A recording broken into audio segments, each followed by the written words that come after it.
ما ادري ايش مشكله تيك توك، ما يبغى نتكلم ولا ايش؟ اقول بس صحيح يا اخي، انا ما قلت له الصحيح، ما قلت غير الصحيح. زعلانين عشان تكلمت بالكلام هذا؟ ليه يا توك توك؟ ما انتوا كويسين معانا، اول اي تعليق سيء تحذفوه. عشان اقول اثوبي امان وعاليه وتنفع الشباب واخدم الناس على وشعب اثوبي طيب، واثوبي ان شاء الله في المركز الاول في السياحه. ليش تزعلون تيك توك؟ ليش تزعلون؟ لا ما في زعل، هذا الحق ينقال. يا اخي انتوا تحضروا الحساب احضروا، ما عندي مشكله، احضروا لي كامل، ما ابغى. انا ما سعودي عربية كيف ترجم داون داون دلالة سعودي داون داون امباسي سعود عربية بيجي سعود عربية نراج فموك أبدي أما موتوم ما استأمتي موتوم ما أمي كون إلى لتو واي إما سعودي عربية واي جولك إن سعود عربية كيف ترجم أني نوف إلى لوكابا بيجي سعود عربية كيف تيجولين دامي كيف تصير سمتك أنا ما جرتو فريشة مرة كينيا بيجي سعود عربية كيف تصير سمتك أنا ما جرتو أنا قباسا قليتا وندتا بهندي كي سنغري باتي سغليتا أنا وباين نتي ماجرا فري إجول كينيا بيجي سعود عربية كيف أنا ما جرتو فريشة مرة كينيا بيجي سعود عربية كيف تيمباسي السلام عليكم ورحمة الله وبركاته. أشما هركفوني وردفتوني كوبا جراتني تيتو رافانتو يعني الفات دبيني يولين كينا ومان أمو بلا رم بلا الأراجرتني أكون نمتيجي رباجي كانوا مال تاتني إسن درا ولتنا جمك أبنا مالي دا باي آرتني باي دندنتني تيتوكي كنجر سينو ننجرو تيتوكي كل سين نشوف ماجرا حاسو ما كيس واي مكين ناسوف تاني مالي نيجي آرا نمتيجي شودا موتوما سعودي gadi gargalchitanii masqalii rakeettanii irraa sirbitanii eegsii rakeettanii maaliidha rakkoon keessan maaliidha namticha hambaa kan nagaan taa'u akka nagaan hin ta'e nutti godhaa jirtanii warroonni biyya kam keessa yoo teettanii mootummaa Saa'udii gadi gargalchina. Gaafa mootummaa Saa'udii gadi gargalchitanii ijoollee biyya namaa jirtu biyya Saa'udii keessa jirtu maal yaaddan? Wala dhiiraa wala dubartiidha jechuudha. Maal yaaddan? Mootummaa biyya kana safaaxaan beeku.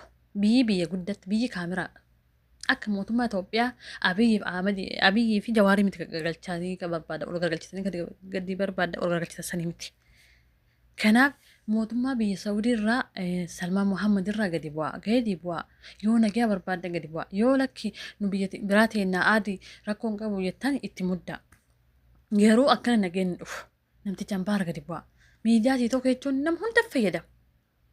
Sini ganam ijoollee tanaan dura ijoollee meeqa tagisee nama ajjeeftu lammii biyya Arabaa ajjeeftee dhukattu fottosanii boolla keessa kaameraan baasan ni beektanii yaadadha.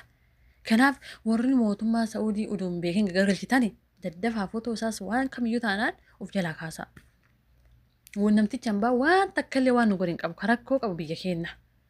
Mootummaa biyya keenyaatti ka seeraan nu kennatinis kan seeraan akka ulaagaan keenya nu guutamu nu godhinis kan seeraan akka nu qalamne akka qeeshis akka nurraa hin cabne nu godhin mootummaa biyya keenyaati malee mootummaa Saa'udii Arabiyyaati miti.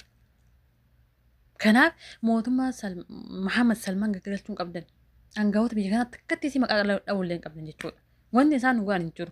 Yoo mootummaan biyya keenyaa nu sirreesse mootummaan biyya kanaa waan inni godhu hin jiru. Hin agarre biyyoota kaawwan akka nagaan jiraatan yoo rakkoon kamiyyuu irra akka fottosanii fuudhanii seeratti dhiyeessaniif. Keenya kula waggaa guutte ijoolleen dhimma qalamti namni sagalee ta'eef hin jiru. Namni biyya keenyas taa'aa hoo jedhanis hin dhagahu. Taa'aa hoo jedhanii hin dhagahan. Waa'ee mana madaamii fuudhanii tiitoo irratti maxxansan daa'imman Arabaa fuudhanii tiitoo irra fidan afaan Arabaati waa'ee madaamii haasan. Arabni ammoo mataan jaraa takka ollee waa yaadu jechuudha. Waan feete nama godhumlee qabdi. Arabaatu qayyaramee ijoolleen biyya keenya ijoollee amma dhufan kanatu rakkoo qabaa nama dhiba. Garuu akka tokkotti yoo dhugaa dubbanne ijoollee keenyatu rakkoo guddaa qaba.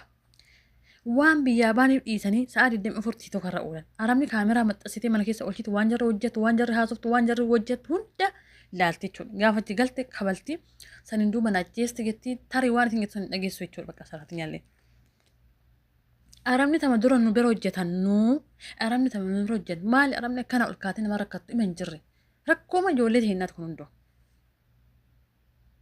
Asirra kaanii afaan Arabaatiin dhufanii afaan tiitoo kanarratti afaan Arabaatiin madaamii arrabsan. Ati fakkeenya madaamiin tante san shaggoolee haa taatu madaamiin biraa wagatti akka Itoophiyaa ta'u beetti laakiin saraatinyaan biraa mana san jirtu Itoophiyaadha. Tokko malee haalti bakka isii gubdee jechuudha bakka. Fakkeenyaaf nu amma madaamiin takka yoo ijoollee biyya keenyaa miitu hin dandeenyu. Jarri walirra goran akkuma walirra gorru kan akkuma yookaan walii dubbannu kana jarrillee walii dubbatan jechuudha. Isin galaame kanaafuu namticha hambaa irraa gadi bu'a namticha gadi galchina. Gaafa namticha garagalchitanii fanxoorraan cittoorraan fanxoo jettoo Oromoon dubbiirraan dabaltan jechuudha. Mootummaa biyya keenya seen dhaga'u namni seen dhaga'u hin jiru rabbii keessan qofa kadhadhaa. Bakka dhiyanni keessatti dhumate bakka qaniin keessatti dhumate nan qaatan waan ta'eef bakka rabbii keessan qofa kadhadhaa malee wanni namticha hambaa gadi garagalchitanii takka masqalirra kaayaa takka muuziqaa irraa keettanii sirbisiisaa. Leesh majnuuniin antoo kanaafuu irraa of qusachuu qabdanii jechuudha walumaa galatti. Biyya biraa keessa teettanii gaafa mootummaa biyya kana garagalchitan ijoollee biyya kanaati keessattuu ijoollee baadiyyaa keessa dalagan ijoollee dhiiraas dubartiis kamiyyuu haa ta'u yaaduu qabdi jechuudha. Amma tasisiisin kaa'achuu bakka wanni furmaata boosu hin jiru karaan akka cufamu bichaa sagalee biyya keenyatti mootummaa biyya keenyatti iyyachuudha. Feemasoonni nu qabnu iyyitee karaan kun akka cufamu yookaan akka seerritti godhamu. Namni biyya keenya amma nutti himte fakkeenyaaf obboleetti himtee ta'e nu hime hin dhufin biyya waan akkana laa rakkoon qabu aade akkuma riskiitti dhaqee du'ooyi maaf hin miskiladhan. Namni namaaf hin dhagahu yoo karaan cufame malee amma akka feete obboleessa keeti fira keeti suudiin dhufin yoo namni Itoophiyaa ija gurra hin qabu asuma dhufa jechuudha. Yoo karaan cufamin achitti yoo immoo haalli seera bulmaata biyya kanaatti sirreeffamin alatti wanni bu'aa namicha gargalchaa oolaniif hin jiru. Namticha hambaa nuti dhufe malee inni nutti hin dhufne. Abbaan biyya mootummaan biyya keenya akka kabajamnu nu godhe akka seeraan jireenya keenya yookaan akkaataa itti bulmaata mana madaamii daran nu kenname kun hundi hin dhufu jechuudha. Kana roobatti. Indi gala saraatinyaa biyya keenya maktaba irraa birri meeqaan fudhatamti? Arabni meeqa kaffaltee fudhatte beektanii 6,000. Riyaala Saawudii 6,000. Raatamni saraatinyaa meeqa birri 1,000. Birri 1,000 qofa laa. Rakas tabarbaade baastee tabarbaade deebifte jechuudha. Kanarraa ka'e miidhaan kun dhufe yoo sila. Saraatinyaa biyya biraa xiqqaattee maktaba irraa yoo fudhatan 15,000 kaffalanii fudhatan. 16,000 15,000 illee akkasii fudhatan. Raatamni isii xiqqaate 500 jechuudha saraatinyaa biyya biraa. Teela maktaba irraa yoo fudhatan birri rakasa riyaala 6,000 qofaan fudhatan. 6,000 qofaan. Raatamni isaanii birri 1,000 sanuu hin kennituuf sanuu hin qalti sanuu hin tumti sanuu muka xixiqqeessite dalsifatti. Rakkoon jiru eessa jennaan mootummaa biyya keenyaa bira jira malee mootummaa Saa'udii bira wanti bira jira hin jiru. Isin galaame. Saa tokko yoo abbaan tume yookaan abbaan gaafa cabse ormii jijaamsatti Oromoon. Oduu mootummaa biyya keenya akka mirga keenya nu kabajamu gaafa ijoolleen duutu irraa oduu jala bu'anii hordofan taate kun hundi hin dhufu. Fakkeenyaaf amma ijoolleen tiin sanaan dura iyyisi yoo dawwalattu maktaba yoo dawwalattu biirtoo dawwalattu duutu du'ii malee galuun hin jiru waggaa lamaan kan keessatti malee siin jaan. Biyya biraatti akkas hin jaan bakka fuudhanii biirootti deebisanii yookaan qayyaruu fi yookaan biyya galchuudha. Nagaan oduu qeessisii tokko irraa hin cabe.